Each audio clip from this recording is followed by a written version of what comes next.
말씀은 하나님을 욕되게 하는 일에 대해서 말씀입니다. 좀 듣기 거북한 제목일 수가 있습니다. 저는 설교를 하기 전에 지난주 설교를 간략하게 하고자 합니다.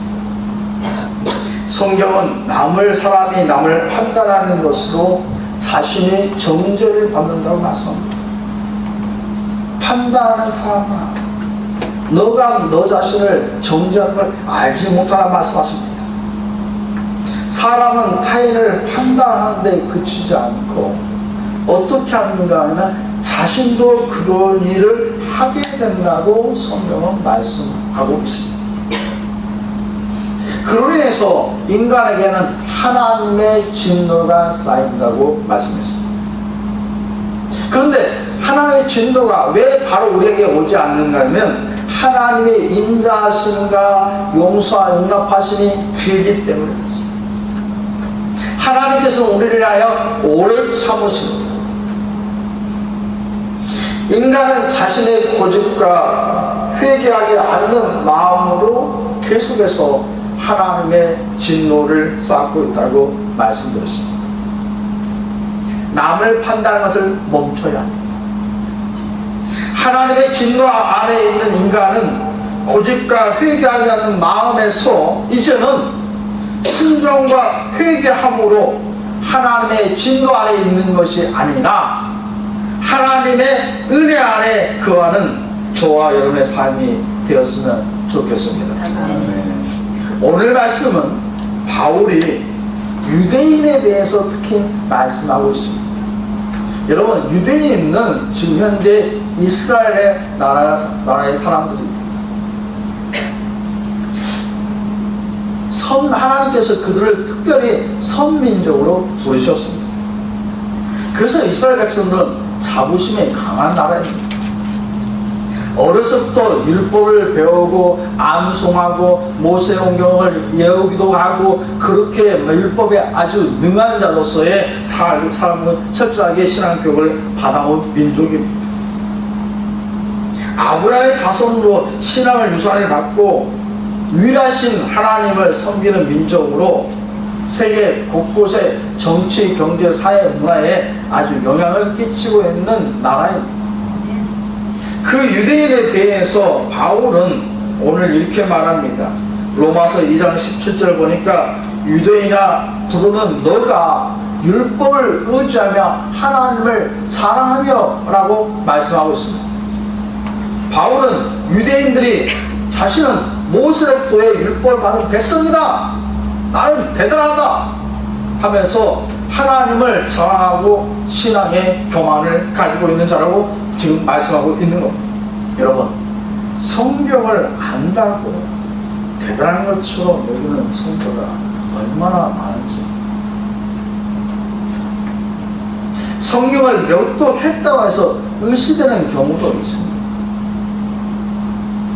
기도를 많이 한다고 뭔가 대단한 것처럼, 은사가 많다고 해서 뭔가 대단한 것처럼 자랑하는 경우가 있습니다. 오늘 똑같이 유대인 모습하고 동일합니다. 유대인들은 하나님의 율법을 알기 때문에 하나님의 뜻을 잘 압니다. 왜? 하나님의 말씀에, 성경에 하나님의 뜻을 이미 우리에게 보여주셨습니다. 계시해 주셨습니다. 선한 것이 무엇인가를 알고 있습니다. 이건 좋은 일입니다. 저와 여러분이 무엇보다 하나님의 뜻을 알려면 이 성경 말씀을 읽읍니다. 왜? 이미 계시되어 있거든요. 뭔가 들어야 된다? 뭔가 봐야 된다? 아닙니다. 이미 하나님의 말씀 속에서, 이 말씀 속에서 이미 계시된 말씀, 계시된 것을 드러내 보여주셨다는 하나님 뜻이다. 그래서 뭔가 들려고 하고 뭔가 보려고 하고 뭔가 꿈을 해석하려고 그러기 전에 물론 특별한 경우에 하나님께 그런 역사가 나타나기도 합니다. 그러나 하나님의 말씀이 명확한 겁니다. 선명한 겁니다.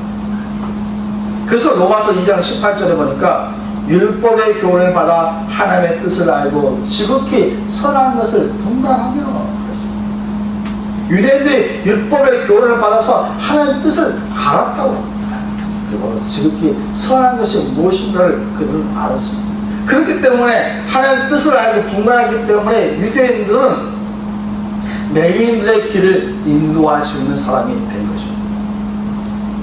그리고 이스라엘 백성들은 하나님께서 지혜로운 민족이 되게끔 하셨는데 신명기 4장 6절의 말씀을 보니까 이런 말씀이 있습니다. 너희는 지켜 행하라. 이것이 여러 민족 앞에서 너희의 지혜요 너희의 지식이라. 그들이 이 모든 귀를 듣고 이르기를 이 큰 나라 사람은 과연 지혜와 지식이 있는 백성이라 하리라 말씀합니다. 이스라엘 백성을 말씀하고 있습니다. 유대인들을 말씀하고 있습니다. 그렇기 때문에 로마서 2장 19절에서 있을 말씀처럼 맹인의 길을 인도하는 자요 어둠에 있는 자의 빛이요 율법에 있는 지식과 지식의 모범을 가진 것에 어리석은 자의 교사요 어린아이의 선생이라고 스스로 믿고 있었던 겁니다. 지식에 있어서 진리에 있어서 교사요 선생이라고 스스로 믿고 있는 자라는 겁니다. 저와 여러분이 어둠 속에 있는 자들의 빛이 되려면 하나님의 말씀을 올바로 알아야 됩니다. 여러분 많은 신학이 있습니다. 많은 교파가 있습니다. 신학적인 바탕에서 성서를 해석합니다. 메디컬한 자유주의 신학교에서 성서를 해석합니다. 복음적인 신학교에서 성서를 해석합니다. 그것에 따라서 여러분의 신앙이 흔들릴 수가 있습니다. 하나님의 말씀을 자의적으로 해석해서 잘못된 인도하는 경우도 있습니다. 하나님의 말씀을 잘 배워야 합니다. 복음적인 신학 바탕에서 신앙생활을 세워야지만 굳건한 집을 세울 수가 있습니다. 유대인은 자신은 어리석은 자의 교사로 여기고 어린아이의 선생님으로 스스로 믿고 자부심을 갖고 있습니다. 자기가 마치 대단한 것처럼 말합니다. 여기서 중요한 바가 나옵니다. 로마서 2장 21절에 보니까 그러면 다른 사람을 가르치는 너가 너 자신을 가르치지 아니하느냐 도둑질하지 말라 선포하는 너가 도둑질하느냐 이게 중요한 말씀입니다. 무슨 말씀이에요? 유대인들은 다른 사람을 잘 가르칩니다. 어렸을 때 율법을 아는 사람입니다. 암송을 한 사람이에요. 모세오경을 다 외운다고 합니다. 십계명을 다 압니다. 그래서 어렸을 때부터 알고 배웠으니 그럴만도 합니다. 그런데 여기서 오늘 말씀하니까 다른 사람을 가르치는 너가 너 자신은 가르치지 아니하느냐 나왔습니다. 이게 중요합니다. 가르치는 자가 위험에 빠진 것이 바로 이것입니다. 너가 너 자신을 가르치지 아니하느냐 이렇게 하나님 말씀하십니다. 예수님은 자신을 가르치지 않는 자들에게 외식하는 자라고 말씀하고 있습니다. 누가복음 13장 15절에서 16절 말씀 우리 다 같이 한번 읽겠습니다. 주께서 대답하여 이르시되 외식하는 자들아 너희가 각각 안식일에 자기의 소나 나귀를 외양간에서 끌어내어 이끌어 가서 물을 먹이지 아니하느냐. 그러면 18해 동안 사단에게 맹바된 이 아브라함의 딸을 안식일에 이 맹에서 끌는 것이 합당하지 아니하냐. 아멘. 무슨 말씀입니까? 자기들은 안식일을 지켜야 된다고 하면서 자기의 소유된 소와 나귀를 갖다가 외양간에 있을 때에 그것을 갖다가 물을 먹이는데 18일 동안 고통했던 사람을 예수님께서 풀어주는 것에 대해서 그들은 매도하고 있는 겁니다. 남을 가르치면서는 자기한테는 가르치지 않는다는 겁니다. 자신이 하는 것을 마땅하게 여기고 예수님이 하시는 것을 못마땅히 하는 이기는 유대인 향하여 예수님 말씀하십니다. 저는 여기서 저 자신을 놓고서 깊이 생각해 보았습니다. 하나님의 말씀을 증거하거나 가르치기 전에 저에게 먼저 가르쳐야 하는 겁니다. 여러분에게 말씀을 증거해서 은혜 받기 전에 제가 은혜를 먼저 받아야 되는 것이고 여러분에게 가르치기 전에 제가 먼저 가르치면 받아야 된다는 제일 빠지기 어려운 위치에 있는 사람이 접니다. 기도해 주십시오. 앞에서는 설교를 안 하고 가르치면서 자기는 하지 않는 사람의 모습이 저라는 거예요. 위험한 위치에 있는 접니다. 제가 그래서 저 자신 놓고 깊이 생각해 보는 거예요. 하나님의 말씀을 가르치는 자의 나에게 먼저 가르쳐야 되고, 누구를 위해서 기도한다고 하는데 내 자신이 하나님 앞에 바로 자신을 놓고서 기도해요. 제가 중요시 여기는 것 중에 하나가 뭐냐면, 제발 남 위해서 기도하기 전에 자신을 먼저 위해서 기도하라고 가르쳐요. 왜? 내가 바로 서야 가정이 바로 서는 것이고, 내가 바로 서야지 직장이 바로 서는 것이고, 내가 바로 서야지 국가가 바로 서는 것이고, 내 신앙에 바로 서야지 교회가 바로 서는 거 아니겠습니까? 제발 자신을 놓고서 먼저 기도하세요. 몇 분이면 되지 않습니까? 하나님, 제가 어떤 마치 세리처럼 자기 앞에 하나님 앞에 나와서 내가 하나님 앞에 얼굴도 못 든 죄랍니다. 그렇게 해야 됩니다. 자신을 놓고. 그래야 예수님께서 이런 말씀 듣지 않겠습니까? 여러분 어떠합니까? 또한 바울은 유대인들이 쉽게 먹었던 말씀합니다. 보세요. 로마서 2장 21절에서 22절 후반절 보면 도둑질하지 말라 선포한 너가 도둑질하느냐. 물론 여기서 무엇을 도둑질했는가를 말씀하지 않고 있습니다. 22절을 보니까 간음하지 말라 너가 간음하느냐, 우상을 가증히 여기는 너가 신전 물건을 도둑질하느냐. 도둑질했다는 겁니다. 유대인들이 무엇을 도둑하였는지를 말하고 있지 않지만 사람의 것을 도둑질한 건지 아니면 하나님의 것인지를 알지 못하지만 도둑질하는 것입니다. 십계명을 어긴 겁니다. 앞서 그들은 십계명을 다 어렸을 때 잘 알고 있던 사람들이었어요. 늘 십계명을 가르치는 자신이 도둑질하는 것이라는 것입니다. 여러분은 도둑질하지 않습니까? 성경은 저와 여러분에게 도둑질하지 말라, 남의 물건을 도둑질하지 말라는 거예요. 나가서 하나님 것도 도둑질하지 말라고 말씀합니다. 또한 간음하지 말라고 하십니다.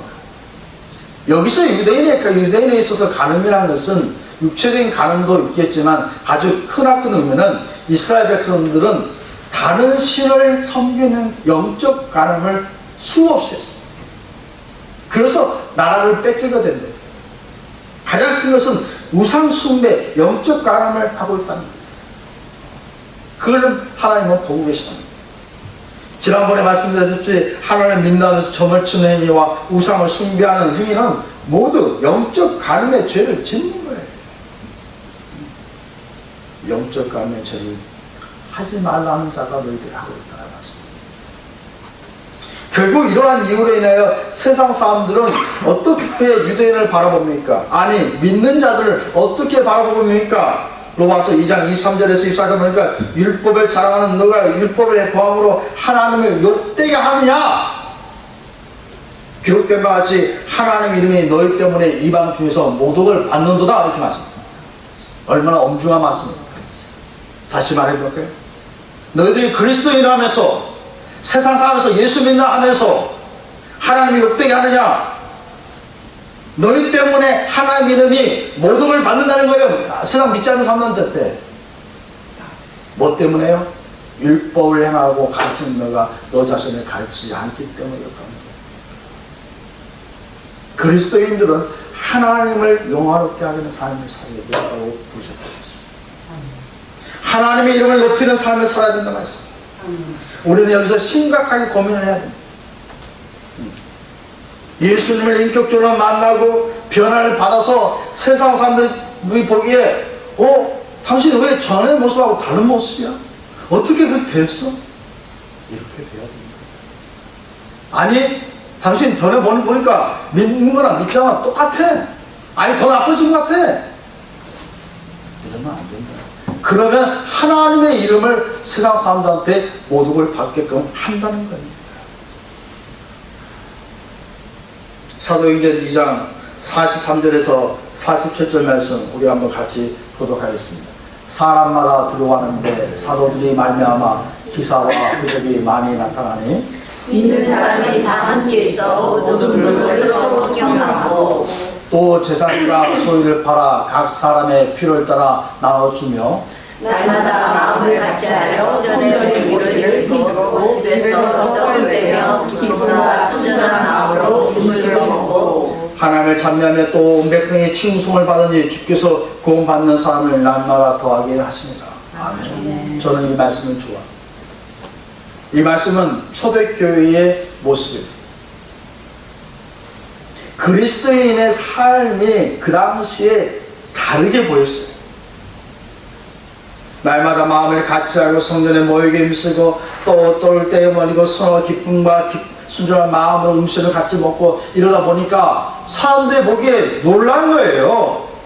그래서 온 백성에게 칭송을 받았다는 거예요. 그 결과 하나님께서 구원받는 사람을 거하게 하셨다는 거예요. 그러면 현대 사회는 어떻습니까? 현대 사회는 어떻습니까? 이제 욕되게 하는 일이 발생되었다는 거예요. 왜요? 율법을 알지만 하나님의 말씀을 알지만 말씀대로 행하지 않고 어기며 살아왔기 때문에 하나님을 욕되게 하는 일이 발생되었다는 거예요. 바로 현대 사회에서 가장 교회가 심각하게 여겨야 되는 바가 이겁니다. 심각하게. 성도로서 세상에서 빛을 드러내고 언어나 행동에서 그리스도인답게 살아가야 하는데 세상 사람처럼 독질하고 세상 사람처럼 거짓말하고 세상 사람처럼 다를 바가 없는 모습을 보이니까 세상은 이렇게 말하는 거예요. 저 사람이 예수 믿는다고 하나 나랑 다를 바가 없어 하는 말이 가정에서나 직장에서 사회에서 듣게 되니까 이것이 하나님을 욕되게 하는 거라고 말씀하는 겁니다.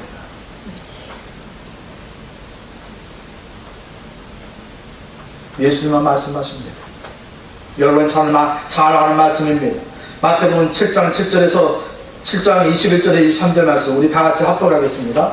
나더러 주여 주여 하는 자마다 다 천국에 들어갈 것이 아니요 다만 하늘에 계신 내 아버지의 뜻대로 하나야 자야 들어가리라. 그날에 많은 사람이 나더러 주여 주여 주여 우리가 주의 이름으로 선전으로 다녀 주의 이름으로 귀신을 쫓아내며 주의 이름으로 많은 권능을 행하지 아니하였나이까 하리니 그때에 내가 그들에게 밝히 말하되 내가 너희를 도무지 알지 못하니 불법을 행하는 자들아 내게서 떠나가라 하리라. 아멘. 그러므로 다음 봅니다. 이게 무슨 말씀입니까? 내가 너희를 도무지 알지 못하니 불법을 행하는 자들, 율법을 지키지 않는 자라 말씀하는 겁니다. 그걸 향하여 예수님께서 단호하게 말씀하십니다. 이 시대에는 사람의 말을 들어서는 안 되는 게 아니라 예수님의 말씀을 들어야 되는 거예요. 달콤하면 사탕을 만들어 듣는 것이 아니에요. 하나님의 말씀을 들어야 돼요. 저와 여러분은 이 말씀을 심각하게 받아들여야 합니다.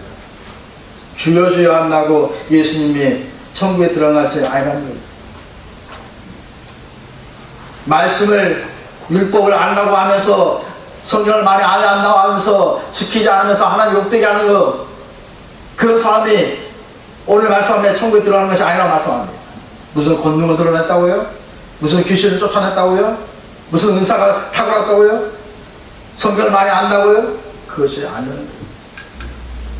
하늘에 계신 내 아버지의 뜻대로 행하는 자야 들어가라고 말씀하십니다. 유대인들은 지금 종교적인 위선을 가지고 있습니다. 자신의 선민 백성으로 되었으니 모든 것이 다 되었다고 오만한 것입니다.